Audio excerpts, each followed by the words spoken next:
All right. Hello, everybody. We're up to number 19, which is why do we get married? Why marriage? Why is it such a? Why is there such a concept? What that created a man and a woman, and that they should get married? The first thing I want to say is that originally we were in a way born married. It says that man and woman were into one soul. Adam was male and female. And the big question that is asked, then why did God need to separate them? And if he separated them, then why did he make them one at the beginning? God doesn't make mistakes. So it says in the Bible, in the Chumash, that it's not good for man to be alone.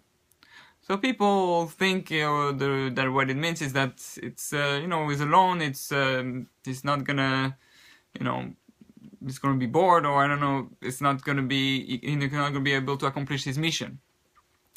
Well, the truth is that man, before he was split from the woman, the woman was there, so he was already one with the woman, so to speak. But what I think the deeper meaning of it is that God created man, and the whole purpose why he created man is for man to become one with him. And men had to understand that concept, that God had created another creature in order for that creature to become one with him, for our own good, for our own purpose, our own pleasure. And the idea that he separated the woman is for him to understand that man had to be separate from the part of himself, which is the woman, in order to now become one with himself again. A man and a woman, the spouse, the marriage, is becoming one with the other part of the self. It's not just another. And there's the whole concept of why we, so to speak, when we speak in Judaism about our relationship with God, the highest relationship is a relationship of husband and wife. God is our husband and we are the spouse. So why is it so? It's because we have to understand we are a piece of God. Originally we were one with God, so God separated us from Him, and now our whole purpose is to become one with Him. So the first thing to say is that when the reason why we have marriage, the reason why it says it's not good for man to be alone, is for man to understand that his purpose is to become one with the original self, which is to become one with God. And the reason we get married is for that, to be one, to become back one. The main purpose of creation is to give good to another, and because when you give good to another, you become one with the other. So we get married and we learn to give good to the other, to our spouse, without any ulterior motive.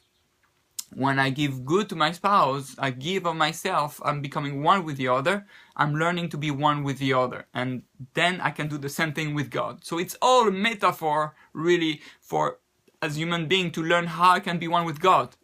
And that's why I always like to teach as a marriage coach that, if you want to know if God is happy with you, ask your spouse, is your spouse happy with you? And if the spouse is not happy, probably God is not happy either. So one has to work on learning to have true oneness with the other.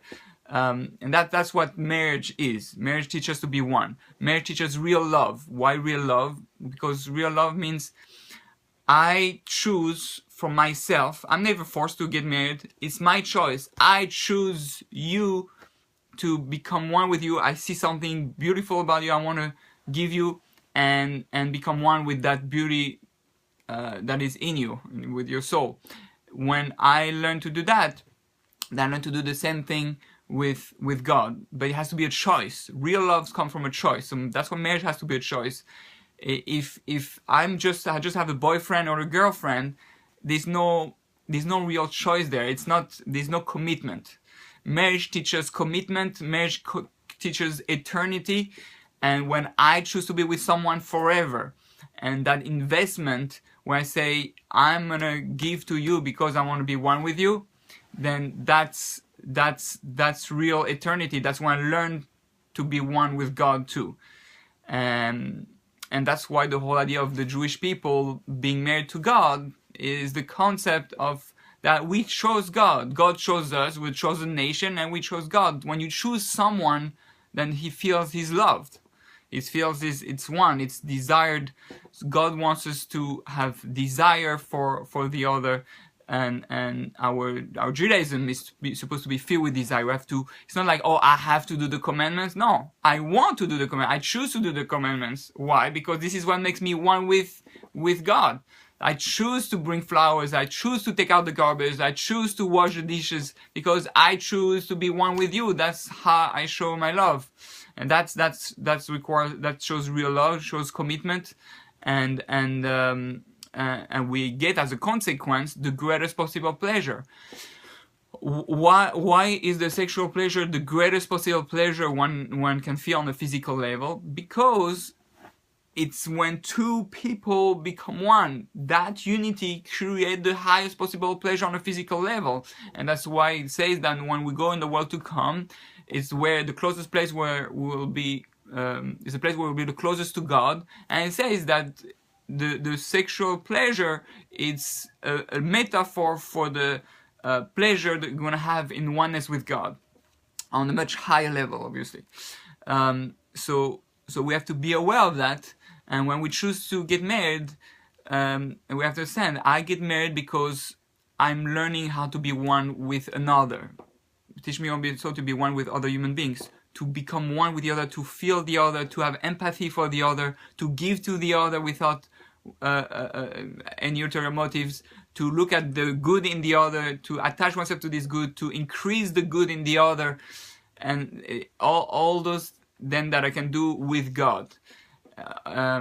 But ultimately, if we were one with God, we won't need to be married. And I believe that's why we have one person, it's unique, one person in the entire Torah which is Moshe Rabbeinu, Moses, who himself decided, who reached a level where he didn't need to be one, and meaning to be with his wife anymore, because he was one with God. And that's the purpose of creation, to be one with God. So I hope it makes you excited about marriage, because it's fantastic. It's the greatest possible pleasure, and you'll experience what true unity is, and eventually you'll become one with God.